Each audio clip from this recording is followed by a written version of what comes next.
오늘 첫 번째 주제 먼저 화면으로 만나보겠습니다. 네, 국민의당 새 대표의 안철수 후보가 선출됐습니다. 안 후보는 과반 득표율로 결선 투표 없이 당선을 확정지었습니다. 안철수 국민의당 신인 대표는 실천적 중도개혁 정당이 되겠다고 했습니다. 앞으로 문재인 대통령과도 각을 세울 것으로 보입니다. 일요 매거진에서는 잠시 뒤 안철수 대표와 직접 연결해 이야기 나눠보겠습니다. 네, 자 이종구 실장님, 네네. 이번 국민의당 대표 결선 투표로 없이 곧바로 확정을 지었는데 투표 결과 어떻게 보셨습니까? 일단 예상됐던 거예요. 왜 예상이 됐냐면 지금 전당대회 그 과정이 K보트라고 해서 온라인 투표와 그다음에 ARS 이 두 가지가 합친 건데 전체적으로는 지난 1월 전대보다는 높아졌어요. 7%포인트 정도 높아졌는데 문제는 안철수 후보를 지지하지 않고 나머지 정동영 후보나 천정배 후보를 지지할 만한 그런 어떤 성향의 당원들은 사실 ARS 투표를 많이 선호했거든요. 네. 연배라든지 호남의 어떤 좀 나이들, 그러니까 이 50대 이상. 그런데 ARS 투표가 생각보다 적었어요. 그렇기 때문에 지금 그 정동영 후보나 혹은 천정배 후보를 지지하는 사람들보다는 안철수 후보를 지지하는 사람들이 더 많이 참여를 했구나라는 전망을 한번 해봤거든요. 근데 실질적으로 51%라는 어떤 득표율을 보고 전체적인 어떤 그 계산을 해보면 상당 부분 안철수 후보를 지지하는 사람이 더 적극적으로 뛰어들었다라는 결과를 나왔어요. 네, 그럼 소정섭 국장님, 그러면은 이제 호남 표심이 가장 중요했다 이렇게 볼 수도 있을 것 같은데 호남 표심은 어디로 향한 걸까요?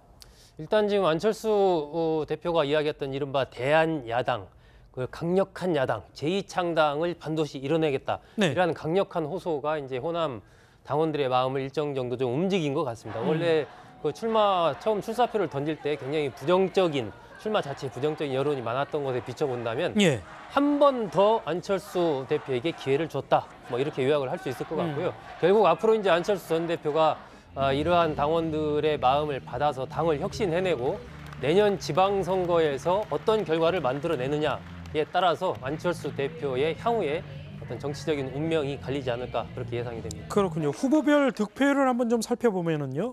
안철수 대표 말씀드린 대로 51.09%를 득표를 했습니다. 정동영 후보가 28.3%, 천정배 후보 16.6%, 이현주 후보 3.95%의 득표율을 얻었습니다. 다른 정동영 후보랄지 천정배 후보, 최 교수님, 두 후보의 득표율을 볼 때 두 후보는 어떻습니까? 두 후보 같은 경우는 사실 이제 원래 본인들이 얘기했던 것보다 훨씬 지지율이 낮게 나왔죠. 사실은 이번에는 안철수 후보가 갖고 있는 여러 가지 이제 문제점들을 가지고 호남 표심을 끌어들이려고 했던 의도를 가지고 지금 투쟁을 한 건데 결국은 경선에서 안철수 후보가 51%라고 하는, 물론 이제 턱걸이죠. 사실은 과반수 이상 50%가 과반수 51% 턱걸이를 했는데 그런 차원에서 본다라면 충분하진 않다고 봅니다. 그렇군요. 자, 그럼 여기서 이번에 새 대표로 선출된 안철수 대표 전화로 연결해서 소감과 포부를 들어보도록 하겠습니다. 안철수 대표님 나와 계시죠?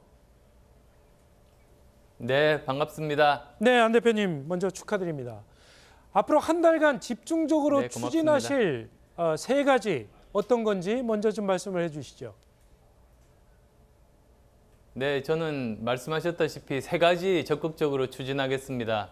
먼저 제2창당 수준의 개혁을 통해서 국민들의 민심을 얻겠습니다. 말로만 그치는 개혁이 아니라 실제로 보여드리겠습니다.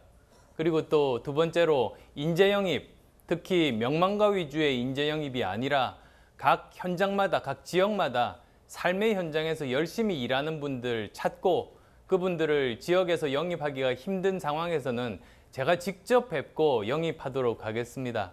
그리고 또 세 번째로 이번 정기국회, 가을국회에서는 우리나라 미래를 결정할 중요한 어젠다가 지금 논의가 됩니다. 바로 개헌과 선거제도 개편입니다. 그 두 가지 국민의당이 앞장서서 선도하겠습니다. 네, 그리고 이제 서울시장 출마 가능성을 열어놨는데 내년 서울시장에 출마하시는 겁니까? 저는 TV 토론 중에 이제 질문이 와서 원칙론 말씀드린 겁니다. 즉, 제가 당대표가 돼서 개혁하고 인재 영입하면서 내년 지방선거 치를 수 있는 진용이 갖춰진 상황에서 제가 어떤 역할을 하는 것이 당에 가장 도움이 될지 그것만으로 판단하겠다고 그렇게 말씀드렸습니다. 그 생각 지금도 변함없습니다.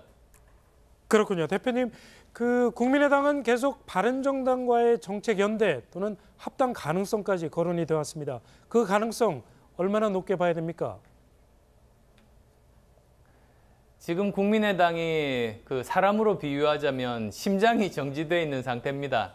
그런데 심장이 정지되어 있는 사람한테 가서 누구랑 연애할래? 이렇게 묻는 것 같은 것 아니겠습니까? 따라서 제가 먼저 해야 될 일이 심장부터 뛰게 하는 겁니다.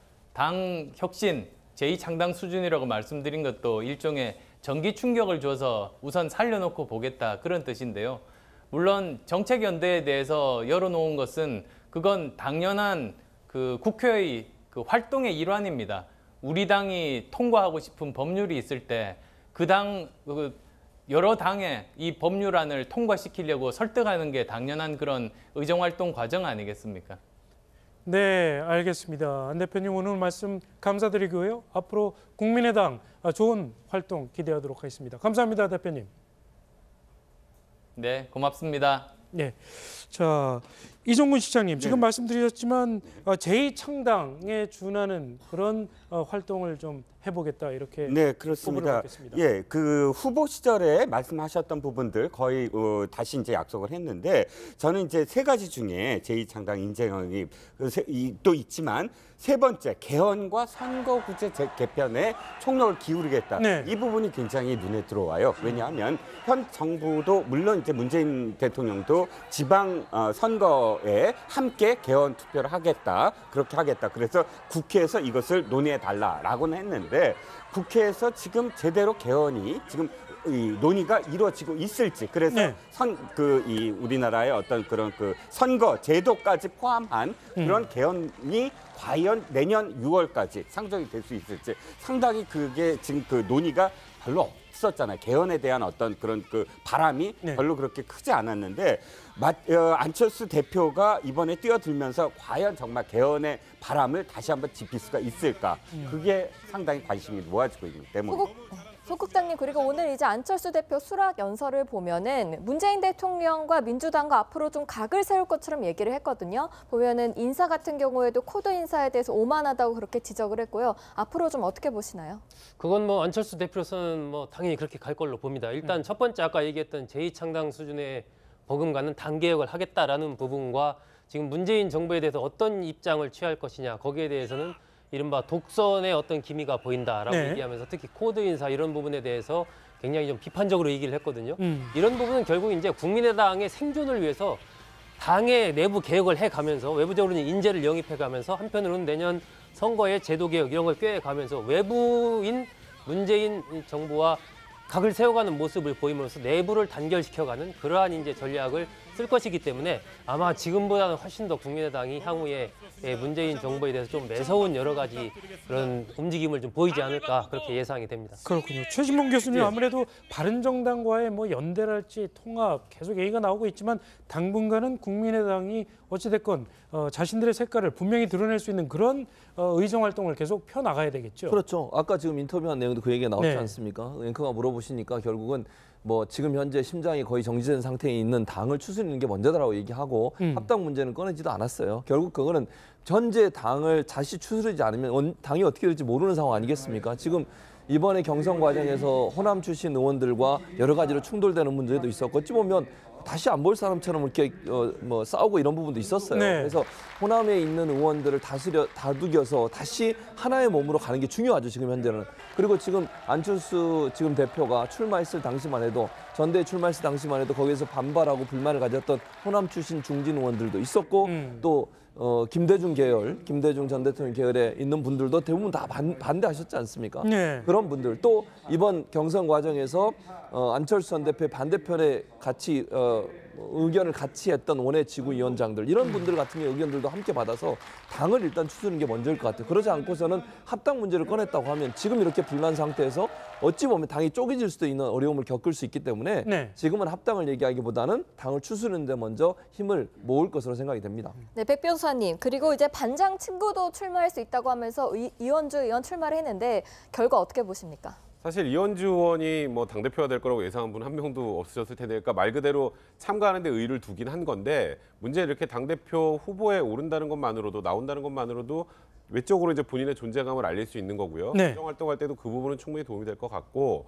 일단 안철수 대표하고 이현주 의원하고 어찌 보면 이렇게 하나의 패키지 같은 느낌이었고 예. 그리고 정동영, 천정배 후보가 약간 하나의 패키지 같은 느낌이었는데 확실한 건 안철수 이제 신임 당 대표가 선출이 되면서 당이 아무래도 중도에서 보수적인 느낌이 더 많이 나지 않을까라는 개인적인 생각이 좀 듭니다. 그 얘기인즉슨 당장 뭐 지금 말씀하셨던 것처럼 당 자체가 지금 심장이 정지돼 있는 상황에서 무슨 바른정당과의 합당이니 연대니 이런 걸 논의하기 쉽지 않겠지만 대선 때 좀 돌이켜 생각을 해보면 그 당시 안철수 후보의 얘기들은 사드 문제도 그렇고 전체적으로 중도에서 보수 쪽을 좀 지향하는 듯한 그런 정책들을 많이 내놨단 말이에요. 네. 그러면 정동영, 천정배 후보하고는 좀 결이 많이 다르죠. 그럼 결국 지금 민주당과의 얘기, 뭐 정책연대니 합당이니 얘기가 나오는 것보다는 안철수 대표가 되면서 아무래도 바른정당 쪽하고 조금 더 좀 쉽게 말하면 가까워질 가능성이 높은 상황이기 때문에 예. 저도 어떤 안철수 대표가 될 가능성이 이제 유력하긴 했으나 안철수 대표 일단 된 이상은 민주당 쪽보다는 바른정당 쪽과의 정책연대건 나중에 길게 보면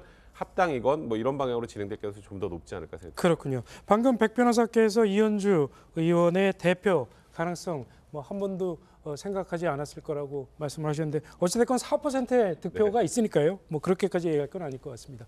안철수 대표 대선에 패배한 이후 4개월 만에 정치의 중심에 또다시 섰습니다. 앞으로 어떤 활동을 할지 좀 기대해 보도록 하겠습니다. 다음 주제로 넘어가겠습니다.